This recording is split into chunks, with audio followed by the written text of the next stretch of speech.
Plan your work, work your plan to supersize your business. Sharon Horne-Ellstrom here. And our idiom, our expression today is plan your work, work your plan. And although the origin of this particular idiom and expression is unknown, the exact origin, of course, it appeared in the Bible in Proverbs 21:5. It's been used by coaches and famous people like Vince Lombardi, Marjorie Thatcher, Victor Hugo in Les Miserables, as well as The Hunchback of Notre Dame. And it's documented in church sermons throughout history as far back as the 1880s. So it's been around a long, long time, right? It's been around 100 plus years. And we know what it means, right? It means plan what you're going to do, what work you're going to do, how you're going to show up in the world, and then do the work that you've planned on doing. Now, there's a whole lot of discussion on the internet about everything, right? But especially about this topic with respect to business plans and do they matter and are they successful? Now, I'm of the mind that any plan we make is never going to be right. It's never going to be 100% accurate. But that doesn't mean we don't do our work. We don't do our homework. We don't do our research. We don't do the things that we need to do to make sure that we can get a better chance of succeeding at the things that we do, right? We have our overarching vision and strategy of what it is we want to create in the world with our business.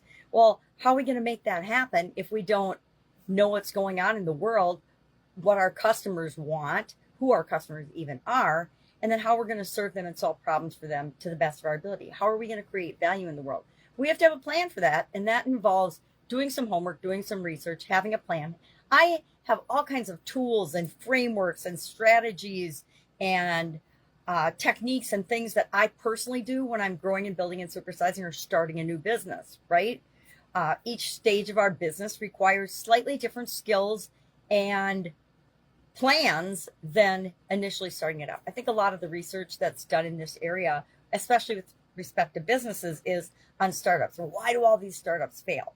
Well, a lot of times it's because people don't do their homework. They don't have a solid business plan. A lot of businesses can't even get financing or off the ground because they haven't thought far enough ahead to understand. And that is negated by having a plan. If we have an overarching plan, knowing it's not going to be right, we're going to have to tweak it along the way.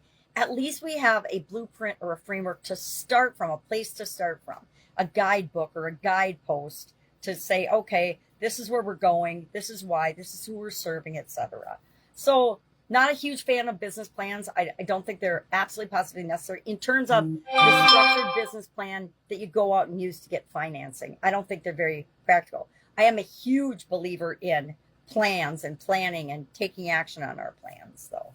So love to know your experience with this particular idiom. I am personally a planner. I don't get paralyzed.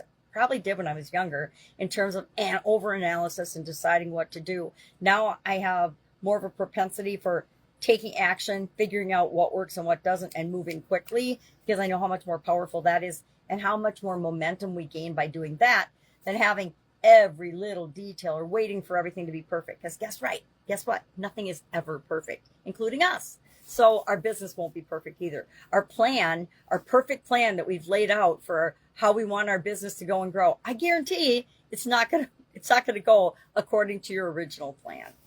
All right, have an awesome day. If I can help you in any way, ask. Otherwise, I'll see you tomorrow. Another interesting idiom.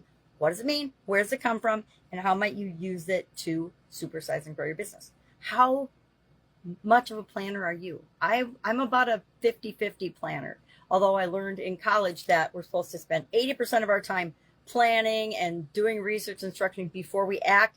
I don't know. I've gone away from that, and I'm more 50-50. Hey, get an idea, go with it. Make sure that you check the positives and negatives and the possible consequences and that you can live with those, and then act and tweak as you go. All right, have a great day, and I'll, of course, be with you tomorrow.